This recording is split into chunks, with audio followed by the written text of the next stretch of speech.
Good morning. Welcome back. Oh, it's actually still morning. Um, you know what's crazy? You know what's crazy? That we're not taught uh these like confrontational skills. Like we're not taught certain skills and it like blows my mind. Because like you could be an adult and still have the capability of handling a confrontation as a child. Because we just didn't learn that skill. Or what we learned how to deal with the problem we learned from our parents or whoever those adults figures were in our lives, and they didn't necessarily have good skills either.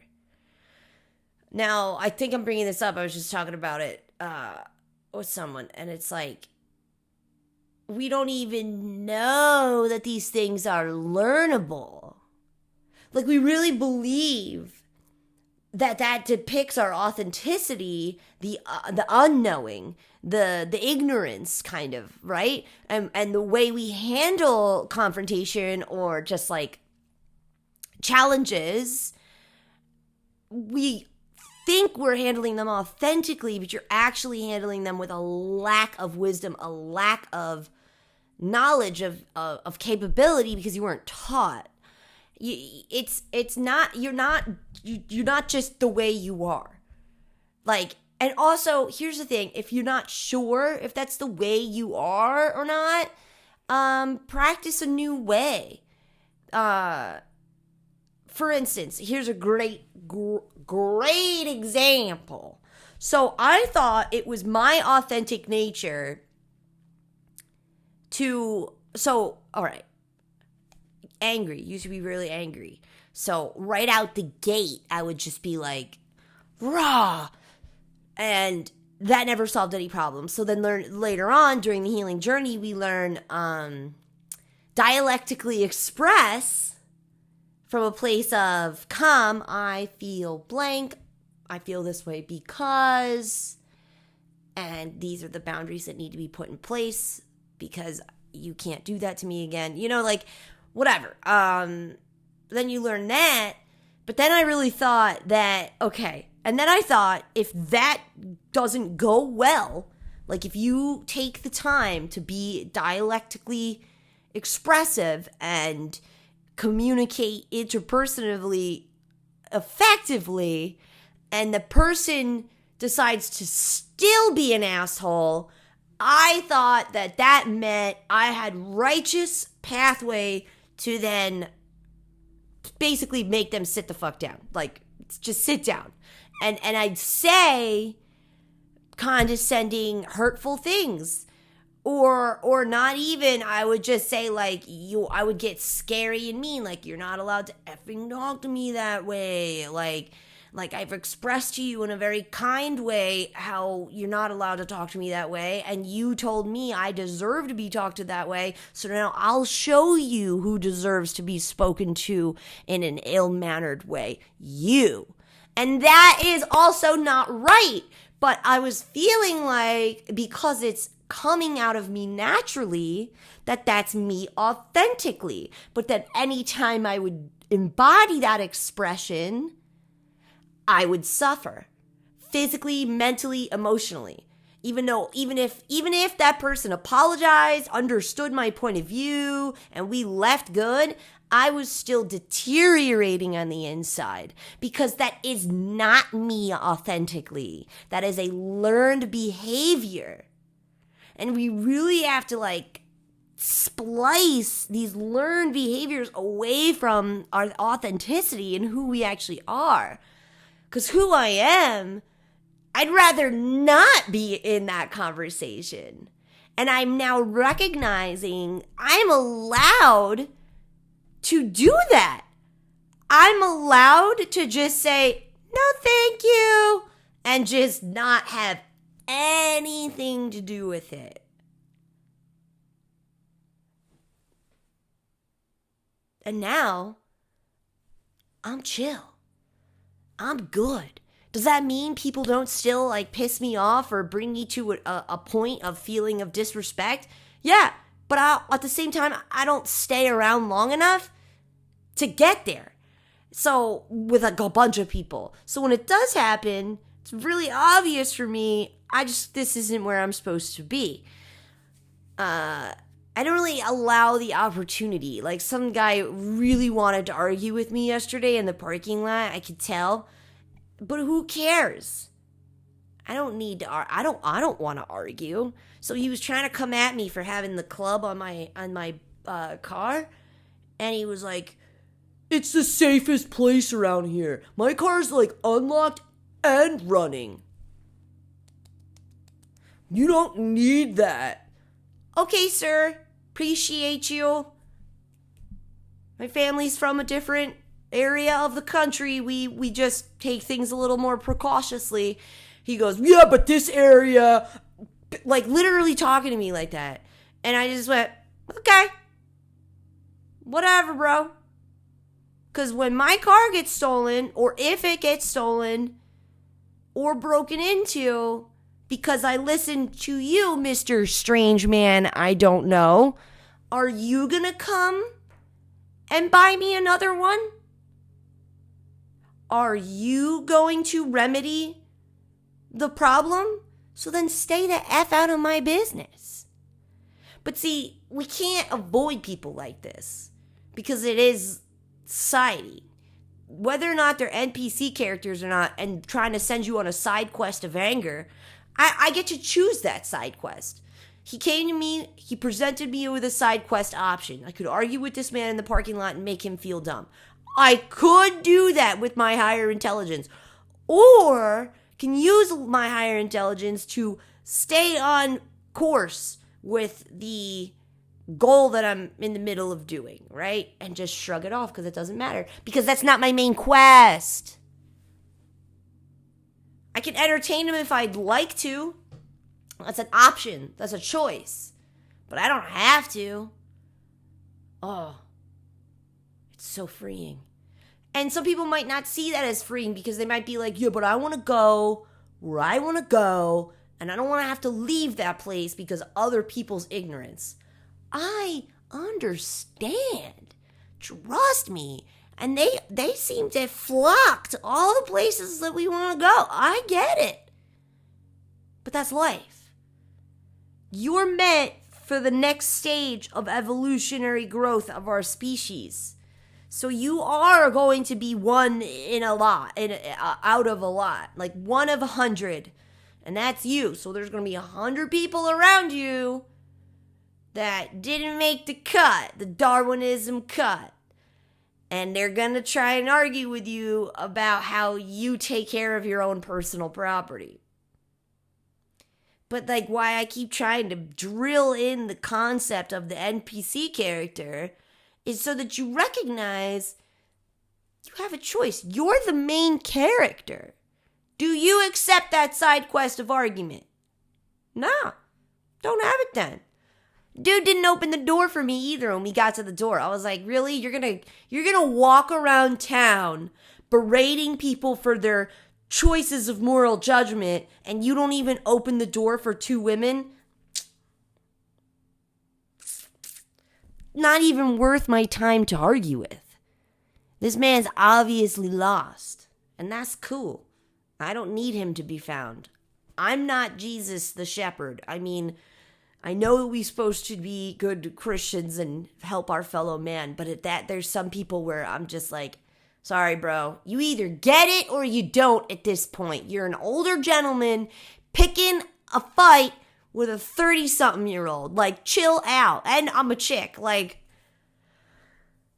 it just doesn't matter. But those are like tests to see you, the evolved creature.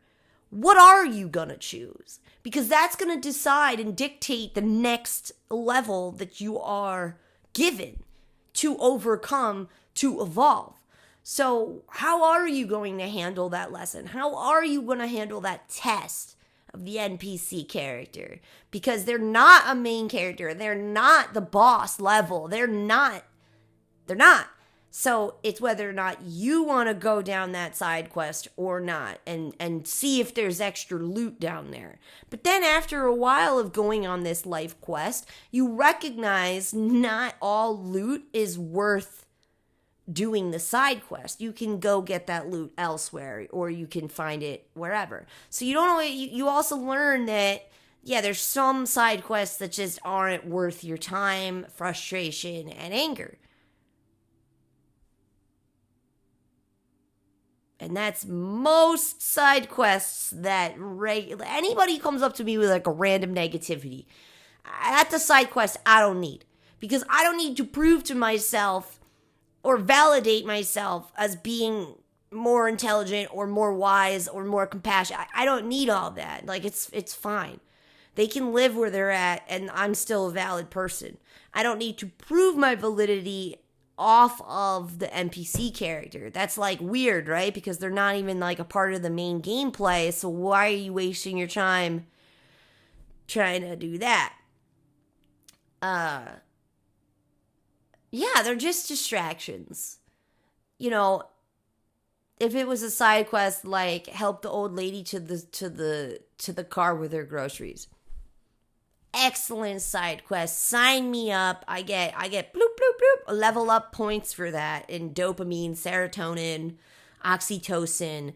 Like, yeah, I'll take that side quest. So you start to recognize which side quests actually fuel back into your main quest and which side quests are actually just like tricks from the devil to try and get you to go askew, to go awry and get lost in an external human suffering attachment that doesn't actually matter. I'll just avoid the NPC characters, but also you can't really just avoid the rest of your life because like the universe still has like plans for you. And plans mean challenges because you have to overcome challenges. Because the road to self-mastery is never over. You gain a new awareness every single day, every second. Not every second, that's excessive. But you know what I mean? It's just a lot. So even like watching one of these videos, the before and after of your brain is completely different. Because we're talking about these ideas and these concepts that kind of widen or, shift perspectives. And so that is creating a new neural pathway in your brain of a new avenue of thought, which is all like a side quest in itself.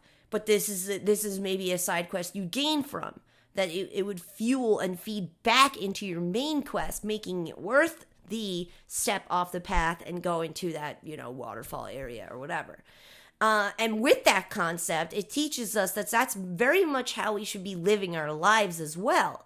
Like, tangibly, not just with, our mental decisions and our emotional decisions of when and when not to interact with the character, but also to remember that life is meant to have side quests.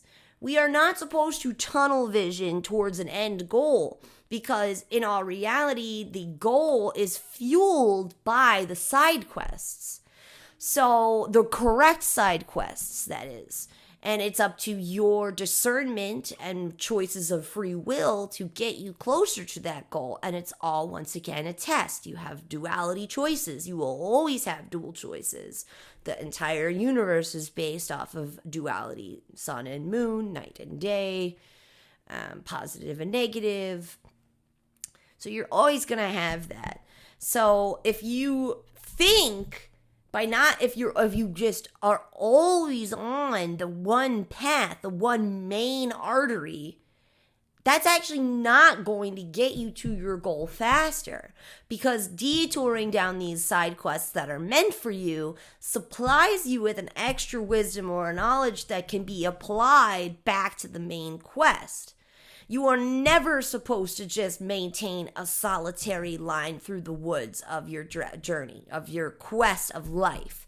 because that's not how we gain knowledge. It's not how we gain wisdom. Because when you go off path, you might get rocky terrain. You might have to learn how to overcome that rocky terrain to get to that oasis or that waterfall where you find the loot, which is the wisdom that you need to then bring back to the main path. And you needed the challenge and the overcoming struggle of that rocky terrain to sharpen your skill set to further you along your main journey.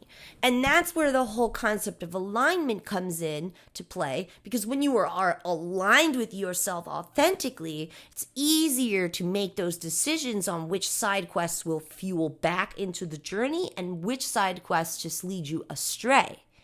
So the knowledge of self is what helps make those clarity decisions, those decisions of clarity. And you also don't learn self until you recognize what it is that self can overcome. Because, like, you can know what you like, what you don't like, what snackies you like, what snackies you don't like. Like, that's great. That's very surface level knowing yourself, though. To fully actually trust yourself, you gotta go off main path.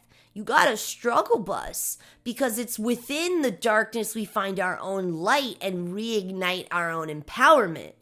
And we recognize our own power of mind and body and spirit and like all of it because of that journey. So push yourself to go off path and do something that may be potentially strugglesome. Because if you're making sure you are not entertaining the NPC character meant to lead you astray, or as I'd like to call that, the parasite or the devil, and you're listening to the ally, God, or the positivity, the ally voice, which is going to tell you, yes, that is a challenge. It will be hard. However, it's meant for you. It's meant for you to overcome. Whereas the parasite will not have words of encouragement like that. It will fuel your own reactionary state, your ego state. And you will then fall into the old programming, which is not you authentically, but yet the program downloaded into you at a very young age. Because you never learned the difference. So the inner voices of the authentic is that parasite and ally. Like the ally will support your authenticity. The parasite will try to get you to step out of that authenticity and confuse your authenticity with the embodied emotion reaction that you now chose, which is not us. Embodiment of emotion is not you in your authentic form. That is you embodying an emotion. We learn from emotions. They flow, a revolving door. But if we embody that emotion, you are not you. You are that emotion. And that emotion is now in the driver's seat, changing lanes and making turns whenever it wants, not with authentic, placid water you decision. So we need these challenges or confrontation or whatever is a struggle to us. We need more of it to master it in the ally mind and not with the whispers of the parasite, which will keep you tethered to the embodiment of emotion and the addiction to attachments and human suffering. It's crazy to think about it like that. The separateness of you are not the embodiment of emotion. You are who you are when you are at your most calm, peaceful, and protected.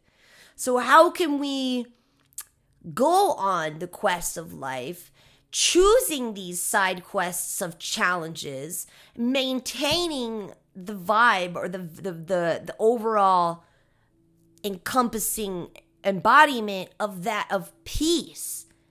And personally, for me, faith has a lot to do with that, and not just in religion, but in the fact that this is meant for me. This whole journey is meant for me. It is meant for me to overcome. It is meant for me to explore, so that when I go through a challenge, I'm not hung up in the embodiment of the challenge, but rather I have hope for the future of this challenge teaching me a skill set I need for furthering my journey on the overall quest of life.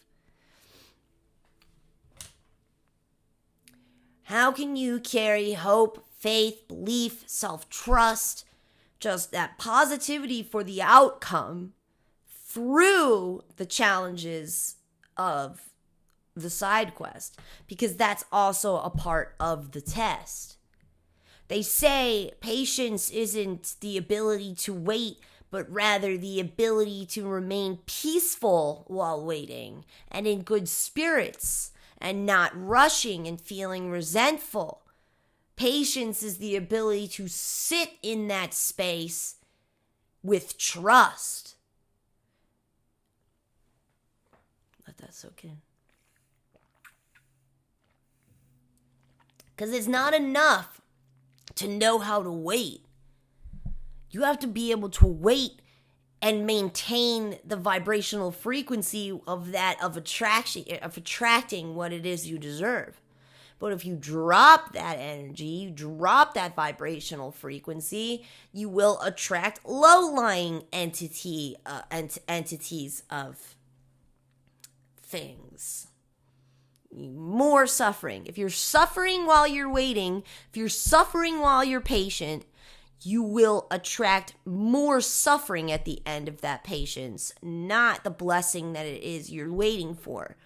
The key is to maintain this levelness inside of us, calm nervous system, through faith and hope, trust in the journey, even trust in self, that even if this goes one way and then ends up this way, that you're adaptable enough to handle that with grace, self-grace, self-compassion, to take the time to process and return to a state of wellness and not dis-ease. When we operate from dis-ease, we create a lifestyle that will cause more dis-ease. When you create a lifestyle from wellness, you create a lifestyle that supports wellness back into your body, back into your life, back into who you are. And that's the key with the medicine to maintaining a vibrational frequency that will keep attracting you blessings even throughout life challenges. So what are those little tools for you? Because it's not something outside of, it's not hard. Like we overcomplicate this because it sounds like a lot, right? Like it sounds like a big chore to maintain that frequency. But in reality, you already have the self-soothing, the guided tools. You already have them because our bodies have been seeking, our nervous systems have been seeking things like that forever. So if you really pay attention, especially if you get rid of external substances like, drinking, heavy drugs, things like that, you start to have to utilize self-soothing coping mechanisms that are healthy. And then in turn, those are the tools. Like if that means watching a movie before you start your day, not every day, but like on this specific day, you're feeling unregulated, you're feeling like that vibrational frequency is dipping, who cares?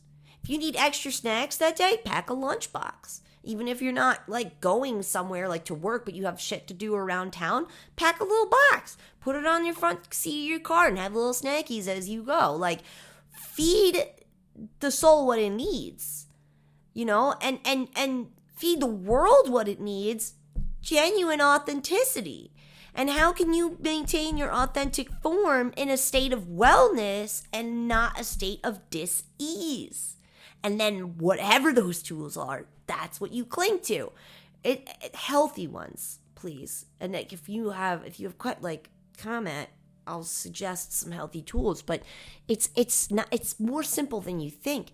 It could be just like meeting up with a friend for cafe. It could be going for a walk, a solo walk, listening to a new album, new music. It could be having a cup of tea and watching the rain. Like, it's so simple, but we often overlook that because the quest itself, the whole big picture, just feels so complicated. It feels so a lot because we're not meant to understand the totality of it yet. Our minds aren't meant to download the program like that. It has to be through these series of constructs that we kind of overcome and we master, and then we gain more information about the quest and the end goal. Maybe, I don't know. I don't think we're ever supposed to really know. You're supposed to just keep doing the process, the active living process, and maintaining that wellness.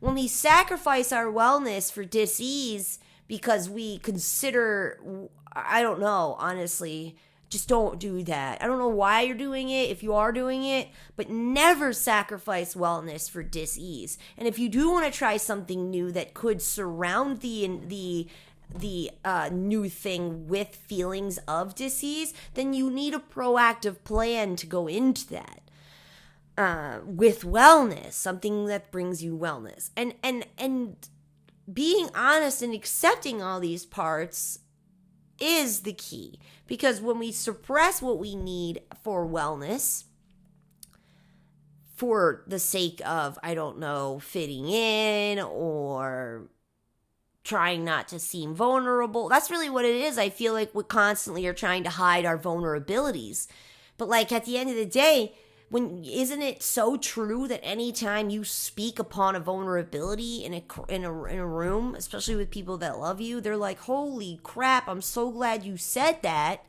because I too have a vulnerability like that, and I held myself back from asking you for assistance because I didn't want to be the only one with that vulnerability.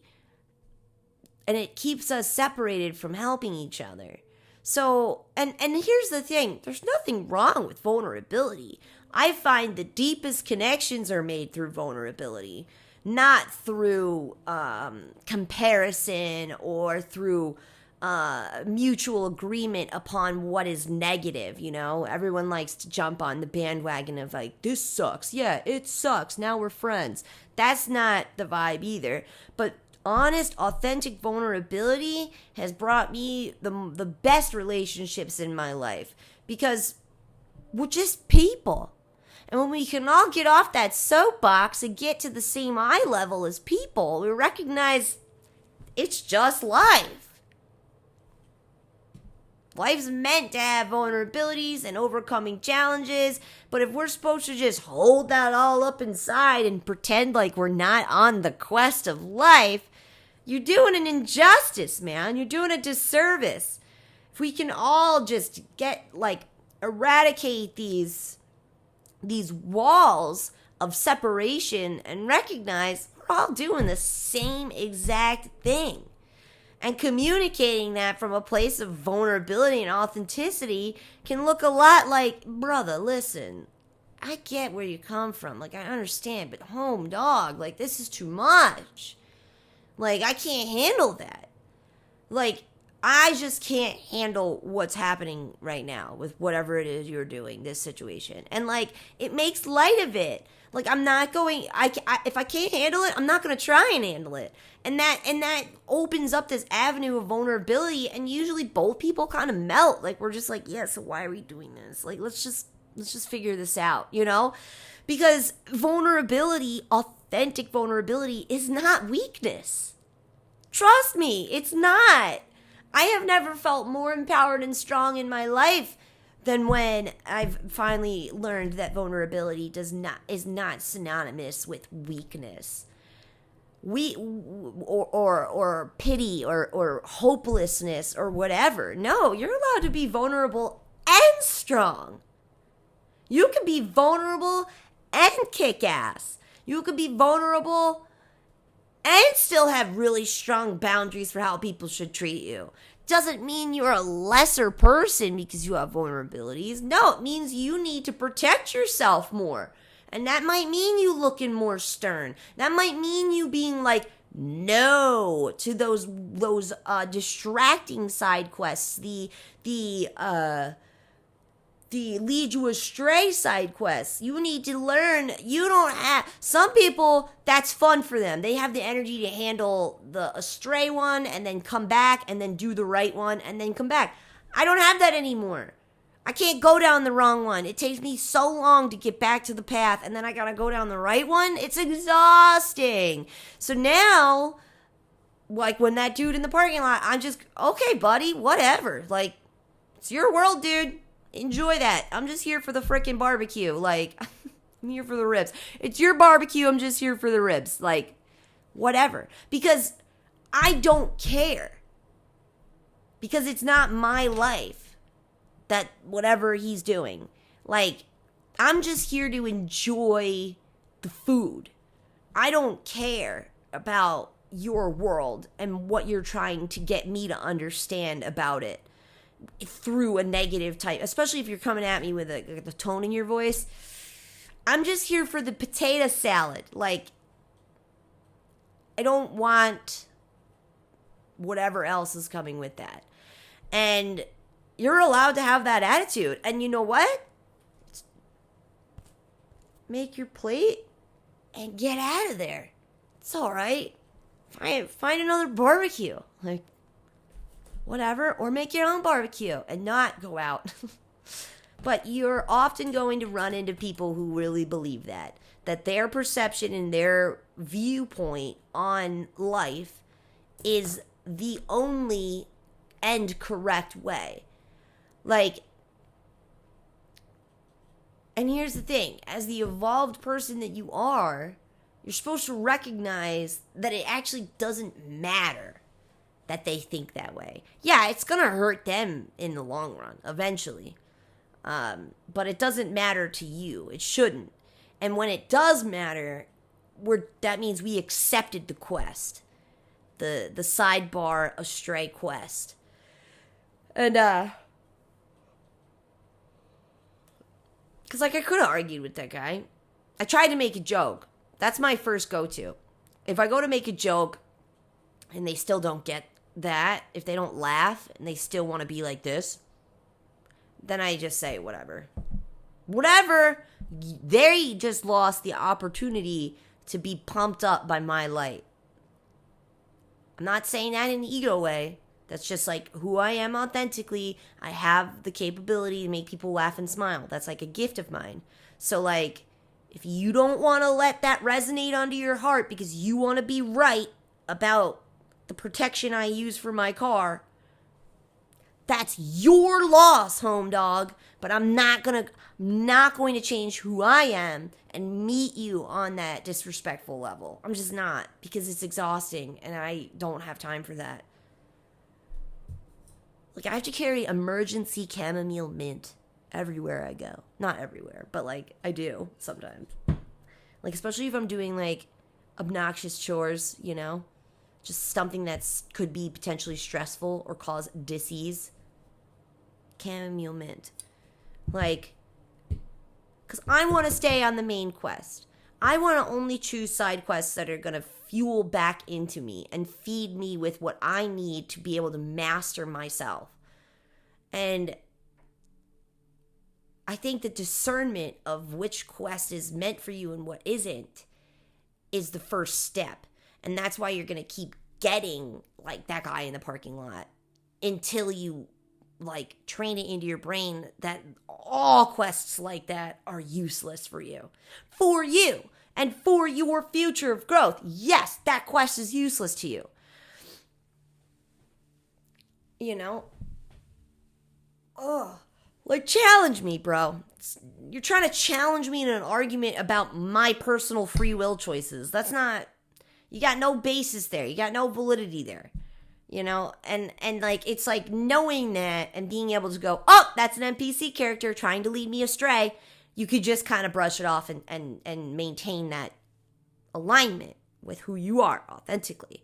Because when we get off the path, then it's like you start to feel that like inner storm, that inner tumultuousness, and it takes you extra long to get rid of that too. I didn't recognize that, but yeah, every time you entertain that side quest that's not meant for you, it takes a long time to get back to the main road.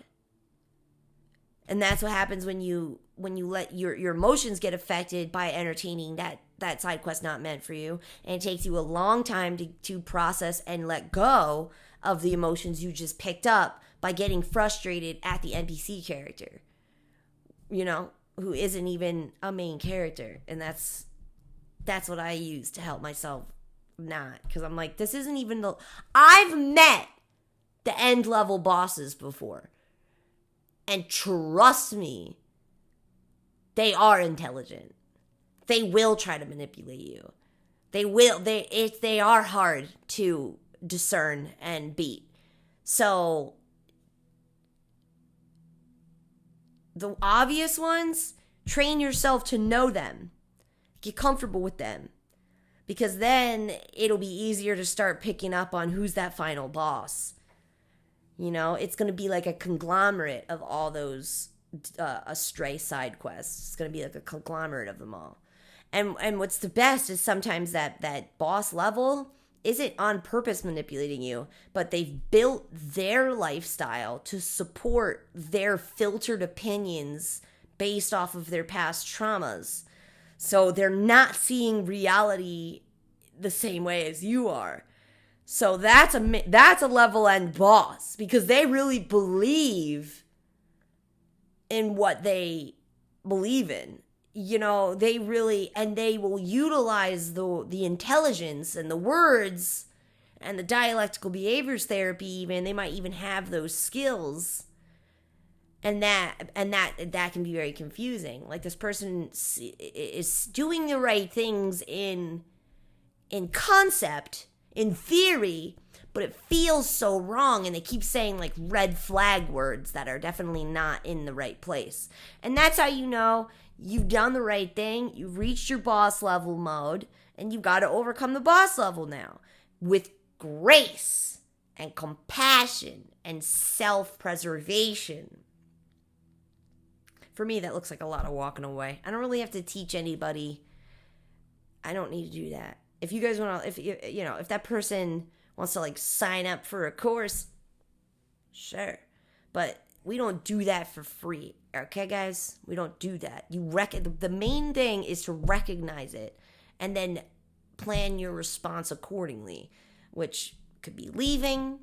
It could be politely expressing your point and then leaving once there's a negative return, or just not letting the negative return affect you. It's just, it's all practice. It's all practice for these level end bosses. Because then you level up, and I notice that every time I level up, I'm less bothered by the parasite mind. I'm less bothered by that. It's less triggered. I run into less NPC characters. So I think it's definitely a part of the programming to give us a lot of them as like tests. So you can start practicing that discernment, which in turn, once again, leads you back to a better understanding of self, playing back into your self-mastery, and understanding you authentically. So it's all practice. But just remember, who you are is who you are at like ultimate peace level.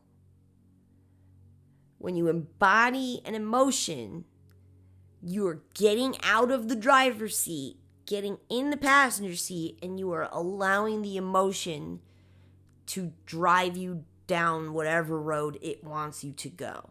And because you're not the one driving, it's going to be even harder to get back to self because you didn't know which roads that emotion took. You were like this in the passenger seat. So that's why we can never allow our emotions to drive us anywhere. We're not supposed to be fleeting like our emotions. It's supposed to be rock, stable, and steady. and allow them to drive by. Oh, hey, there goes that emotion. I wonder why I'm feeling that. Let's check in with self. Let's see what I need to do here. You are the observer of this all. That self-awareness, the thing having the awareness is you. You are not your brain, because that's easily programmable and deprogrammable. You're not, you are the observational aspect of the totality of all your moving parts, your mind, body, and spirit. No, you're the spirit. Mind and body are the functions. Yeah. So just remember that. You're the observer. And you have ultimate power to make all the options, all the choices you want. Choose choices that come attached with wellness, not furthering disease. Dis-ease. See how that goes? Disease, dis-ease. Wellness. Choose wellness. Choose growth. Choose peace. Because that's who you truly are. When you're at peace, you can make the most clear discernments and judgments and decisions. That's the placid water, the lake of plasticity is who you are authentically, where you can see your reflection in that stillness. And any other thing outside of that is just embodiment of emotion. Maintain the placid lake. Maintain it. All right, guys. Have a great day. We'll be back tomorrow and then a break for the weekend. Feel free to comment. I can divulge. We can do another topic based off of whatever anyone else has their opinions as well. All right. Have a great day. I'm going to have lunch.